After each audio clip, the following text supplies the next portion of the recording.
ನಮಸ್ಕಾರ. ಜಿ.ಕೆ. ಮಂಜುನಾಥ್, ವಿ.ಎಂ.ಟಿವಿ ಸಂಪಾದಕರು. ಸ್ನೇಹಿತರೆ, ತಮ್ಗೆಲ್ರಿಗೂ ವಿ.ಎಂ.ಟಿವಿ ವಾಹಿನಿಗೆ ಹೃತ್ಪೂರ್ವಕವಾದ ಅಭಿನಂದನೆಗಳನ್ನ ತಿಳಿಸ್ತೀನಿ. ಹಾಗೂ ಈ ಕಾರ್ಯಕ್ರಮಕ್ಕೆ ಸ್ವಾಗತ. ಇವತ್ತಿನ ಒಂದು ವಿಶೇಷ ಕಾರ್ಯಕ್ರಮ ಮತ್ತು ವಿಶೇಷ ಸುದ್ದಿಯನ್ನ ತಮ್ಮ ಮುಂದೆ ನಾವು ಹೇಳೋದಕ್ಕೆ ಬಂದಿದ್ದೇವೆ.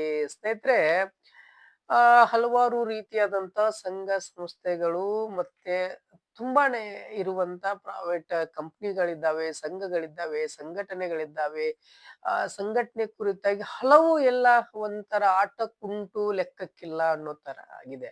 ಸಿ ಒಂದು ಸಂಘ ಅಂದ್ಮೇಲೆ ಅದರ ಕರ್ತವ್ಯ ಏನು, ಯಾವ ರೀತಿ ಇರಬೇಕು ಅನ್ನೋ ಒಂದು ಕುರಿತಾಗಿ ಒಂದು ವಿಶೇಷವಾದ ಒಂದು ಸಂಸ್ಥೆಯ ಬಗ್ಗೆ ತಮ್ಮ ಮುಂದೆ ಒಂದು 5 ನಿಮಿಷ ಹೇಳ್ಬೇಕಂತ ಬಂದಿದ್ದೀನಿ. ಸ್ನೇಹಿತರೆ, ಈ ಸಂಸ್ಥೆ ಏನ್ ಕೆಲಸ ಮಾಡ್ತಾ ಇದೆ, ಯಾವ ರೀತಿಯಾಗಿ ಕೆಲಸಗಳನ್ನ ಮಾಡಿಕೊಂಡು ಮುಂದೆ ಹೋಗ್ತಾ ಇದೆ, ಈ ಸಂಸ್ಥೆಯನ್ನ ನೋಡಿ ತಾವುಗಳೆಲ್ಲ ಮಿಕ್ಕಿರುವ ಸಂಸ್ಥೆಗಳು ಉದಾಹರಣೆ ಆಗ್ಬೇಕು ಅನ್ನೋ ವಿಚಾರದಿಂದಾಗಿ ತಮ್ಮ ಮುಂದೆ ನಾನು ವ್ಯಕ್ತಪಡಿಸ್ತಾ ಬಂದಿದ್ವಿ. ನಾವು ಸುಮ್ನೆ ಯಾವುದೋನ್ನ ಸುದ್ದಿಯನ್ನ ಪ್ರಸಾರ ಮಾಡಲ್ಲ, ಸುಮ್ನೆ ಯಾವುದೋನ್ನ ಬಂದು ನಾವು ಹೇಳಲ್ಲ.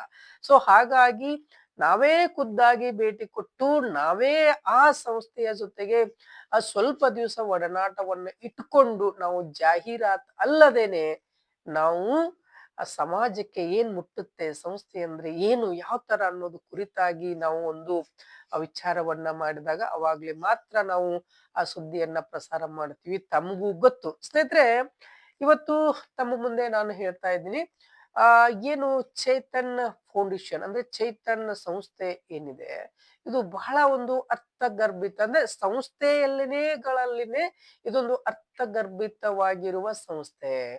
ಸಿ ನಾನು ಯಾಕೆ ಈ ಸಂಸ್ಥೆಯನ್ನ ಹೇಳ್ತಾ ಇದ್ದೀನಿ ಅಂದ್ರೆ, ಸುಮಾರು ವರ್ಷಗಳ ಕಾಲ, ಸುಮಾರು ದಿನಗಳ ಕಾಲ ಎಲ್ಲರನ್ನ ಗುರುತಿಸಿ ಇವತ್ತು ಸಮಾಜದಲ್ಲಿ ಒಂದು ಸ್ಥಾನವನ್ನ ಗಿಟ್ಟಿಸ್ತಾ ಬರ್ತಾ ಇದೆ ಈ ಸಂಸ್ಥೆ. ಚೇತನ್ ಫೌಂಡೇಶನ್ ಅವರು ಈಗಾಗಲೇ ಹಲವಾರು ರಾಜ್ಯದ ಪ್ರತಿ ಜಿಲ್ಲೆಯಲ್ಲಿನೂ ಕೂಡ, ರಾಜ್ಯದ ಪ್ರತಿ ತಾಲೂಕಿನಲ್ಲಿನೂ ಕೂಡ ಸುಮಾರು ವರ್ಷದಿಂದ ಕಾರ್ಯಕ್ರಮಗಳನ್ನ ಮಾಡ್ತಾ ಮಾಡ್ತಾ ಬರ್ತಾ ಇದ್ದಾರೆ. ಅಂದ್ರೆ ಸುಮಾರು ವರ್ಷಗಳಲ್ಲಿನೇ ಕಾರ್ಯಕ್ರಮಗಳನ್ನ ಮಾಡ್ತಾ ಇದ್ದಾರೆ. ಅದರಲ್ಲಿನೂ ಕೂಡ ಈ ಹಿಂದೆ ಅಂದ್ರೆ 27, 28ನೇ ತಾರೀಕಿನಲ್ಲಿ ಧಾರವಾಡ ಯೂನಿವರ್ಸಿಟಿ ಮತ್ತು ಚೇತನ್ ಫೌಂಡೇಶನ್ ಅವರು ಸೇರಿ ಸುಮಾರು ಒಂದು 2 ದಿನಗಳ ಕಾಲ ಈ ಕಾರ್ಯಕ್ರಮವನ್ನ ಜರುಗಿಸ್ತು. ಅಂದ್ರೆ ಬಹಳ ಖುಷಿ ಆಗುತ್ತೆ. ಯಾಕೆ ನಾನು ಧಾರವಾಡ ಯೂನಿವರ್ಸಿಟಿಯಲ್ಲಿ ಕಾರ್ಯಕ್ರಮ ಅಂದ್ರೆ, ಯಾರು ಕೆಳಮಟ್ಟದ ಕಲಾವಿದರಿರ್ತಾರೆ, ಯಾರು ಕೆಳಮಟ್ಟದ ಹೋರಾಟಗಾರರು ಇರ್ತಾರೆ,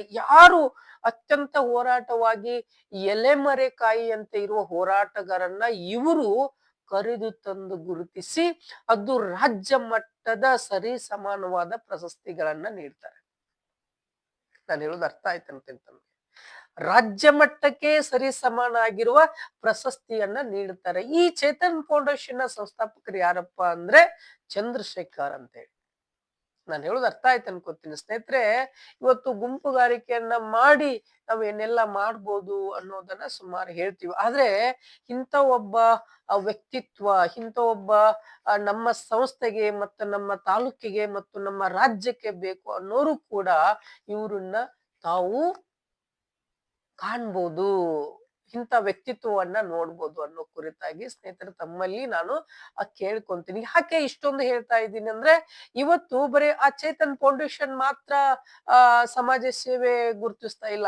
ಇವತ್ತು ಹೆಸರಾಂತ ಸಂಸ್ಥೆಗಳು ಏನು ಇವತ್ತು ರಾಜ್ಯ ಮಟ್ಟದಲ್ಲಿ ಮತ್ತು ರಾಷ್ಟ್ರೀಯ ಮಟ್ಟದಲ್ಲಿ ಇರುವಂತ ಸಂಸ್ಥೆಗಳು, ಫಾರ್ ಎಕ್ಸಾಂಪಲ್ ನಾನು ಆಗ್ಲೇ ಹೇಳ್ದಂಗೆ ಧಾರವಾಡ ಯೂನಿವರ್ಸಿಟಿ ಅವರು ಕೂಡ ಇವ್ರ ಜೊತೆ ಪಾರ್ಟ್ನರ್ ಅಲ್ಲಿ ಅಥವಾ ಎಲ್ಲರೂ ಸೇರಿ ಮಾಡ್ತಾರಂದ್ರೆ ಅಷ್ಟು ಈಸಿ ಅಲ್ಲ ಈ ಸಂಸ್ಥೆಗಳು ಇರಕ್ಕೆ.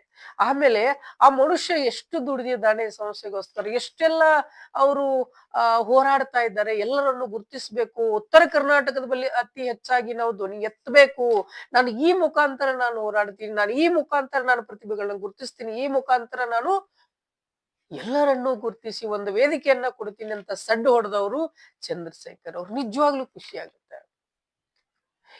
ಇವರು ಸಂಸ್ಥೆಯ ಬಗ್ಗೆ, ಇವರು ಮಾಡ್ತಿರುವ ಕೆಲಸಗಳ ಬಗ್ಗೆ ಮತ್ತು ಕಾರ್ಯಗಳ ಬಗ್ಗೆ ನಾವು ಈಗ ಸ್ವಲ್ಪ ವಿಸ್ತಾರವಾಗಿ ಹೇಳಿದೀವಿ. ಆದ್ರೆ ಮುಂದಿನ ಸ್ವಲ್ಪ ದಿನದಲ್ಲಿ ಅಥವಾ ನಾವು ಅವ್ರಿಗೆ ಸಂಪರ್ಕ ಮಾಡಿ ನಮ್ಮ ವೇದಿಕೆಯಲ್ಲಿ ನಮ್ಮ ಕತ್ತಲೆ ಬೆಳಕು ಕಾರ್ಯಕ್ರಮದಲ್ಲಿ ಖಂಡಿತ ಅವ್ರನ್ನು ಕರೆತಂದ ಅವರ ಯೋಜನೆಗಳನ್ನ ಮತ್ತು ಅವರ ಕೆಲಸ ಕಾರ್ಯಗಳನ್ನ ನಾನು ನೋಡ್ತಾ ಇದ್ದೀನಿ. ಸ್ನೇಹಿತರೆ 28, 27, 28 ಏನು ನಡೆದಂತ ಕಾರ್ಯಕ್ರಮದಲ್ಲಿ ಸುಮಾರು ಸಾಧಕರನ್ನ ಗುರುತಿಸಿ ಶಿಕ್ಷಕರನ್ನ, ಸೈನಿಕರನ್ನ, ಕಲಾವಿದರನ್ನ, ಪತ್ರಕರ್ತರನ್ನ, ಹೋರಾಟಗಾರರನ್ನ ಗುರುತಿಸಿ ಮತ್ತೊಮ್ಮೆ ರಾಜ್ಯ ಗಾಂಭೀರ್ಯದಿಂದ ಕಾರ್ಯಕ್ರಮವನ್ನ ಮೆರುಗುತ್ತದಂತ ಹಲವು ಅಲ್ಲಿರುವಂತ ಹಲವು ಕಾರ್ಯಕ್ರಮ ಸುಮಾರು 2 ದಿನ ನಡೆದಿದೆ ಅಂದ್ರೆ ಗೊತ್ತು.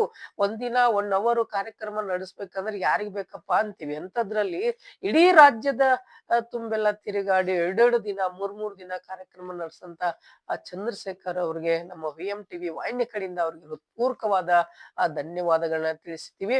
ಸೊ ಇಂಥ ವ್ಯಕ್ತಿಗಳನ್ನ ನಾವು ರಾಜ್ಯ ಮಟ್ಟದಲ್ಲಿ, ರಾಷ್ಟ್ರೀಯ ಮಟ್ಟದಲ್ಲಿ ಅವ್ರಿಗೆ ಏನ್ ಬೇಕೋ ನಾವು ಸಹಕಾರ ಮಾಡ್ಬೇಕು. ಯಾಕೆಂದ್ರೆ ಯಾರು ಇವತ್ತು ಪ್ರಶಸ್ತಿಗಳಾಗ್ಲಿ ಅಥವಾ ಸಂಸ್ಥೆ ಯಾರಾಗ್ಲಿ ಗುರುತಿಸಲ್ಲ. ಅಂತದ್ರಲ್ಲಿ ಇವತ್ತು ಹಳ್ಳಿಯಲ್ಲಿ ಕಟ್ಟ ಕಡೆ ಹಳ್ಳಿಗಳಲ್ಲಿ ಎಲ್ಲಿರುತ್ತೆ ಅಂತ ಪ್ರತಿಭೆಗಳಿಗೆ ಇವರು ಗುರುತಿಸಿ ಅವರಿಗೆ ಒಂದು ಇನ್ನೊಂದು ಒಂದು ಪ್ರೋತ್ಸಾಹ ದಾರಿಯನ್ನ ಕೊಡ್ತಾರೆ ಅಂದ್ರೆ ಅವ್ರಿಗೆ ನಿಜವಾಗ್ಲೂ ಖುಷಿ ಆಗ್ಬೇಕು. ಸ್ನೇಹಿತರೆ ಈ ಏನು ಧಾರವಾಡದಲ್ಲಿ ನಡೆದಂತ ಕಾರ್ಯಕ್ರಮ ಹಲವರಿಗೆಲ್ಲ ಪ್ರಶಸ್ತಿಗಳ ಒಲಿತು ಅದರಲ್ಲಿ ಸೆಲೆಕ್ಟ್ ಆಗ್ಬೇಕು. ಎಲ್ರು ನಾರ್ಮಲ್ ಆಗಿ ಆ ಪ್ರಶಸ್ತಿಗಳ ಸಿಗುವಂತದ್ದಲ್ಲ. ಹಾಗಾಗಿ ಇನ್ನೊಂದು ಈ ಪ್ರಶಸ್ತಿಗೆ ಹಲವಾರು ಭಾಗಿನರಾದ್ರು. ಅದ್ರಲ್ಲಿ 1-2-3 ಹೆಸರುಗಳನ್ನು ಇತ್ತು.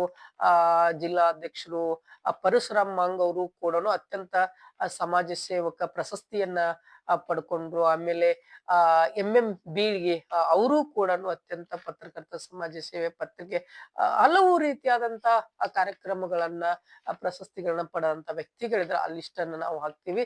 ಆದ್ರೆ ಈ ಸುತ್ತಮುತ್ತಲಿರುವ ವಾತಾವರಣದಲ್ಲಿ ನಾವು ಈ ಮೂಲಕ ಚಂದ್ರಶೇಖರ್ ಅವರಿಗೆ ನಾವು ಬಹಳ ಒಂದು ಉತ್ತಮವಾದಂತ ಸಹಕಾರ ಮಾಡ್ಬೇಕು, ಅವ್ರ ಜೊತೆಗೆ ಇರ್ಬೇಕು ಅನ್ನೋದೇ ನಮ್ಮ ಮಾಧ್ಯಮದ ಉದ್ದೇಶ ಆಗಿದೆ. ಸ್ನೇಹಿತರೆ ಇಂಥ ವ್ಯಕ್ತಿಗಳಿಗೆ ಮುಟ್ಟಬೇಕು, ಸೇರಾಗಬೇಕು, ಇಂಥವ್ರೊಬ್ರು ಇದಾರೆ ಅನ್ನೋದು ಗೊತ್ತಾಗ್ಬೇಕು ಅನ್ನೋಕೋಸ್ಕರನ ಈ ಸುದ್ದಿಯನ್ನ ಪ್ರಸಾರ ಮಾಡಿದ್ವಿ. ಸ್ನೇಹಿತರೆ ದಯವಿಟ್ಟು ಈ ಮಾಧ್ಯಮವನ್ನ ಲೈಕ್ ಮಾಡಿ, ಶೇರ್ ಮಾಡಿ, ಕಮೆಂಟ್ ಮಾಡಿ.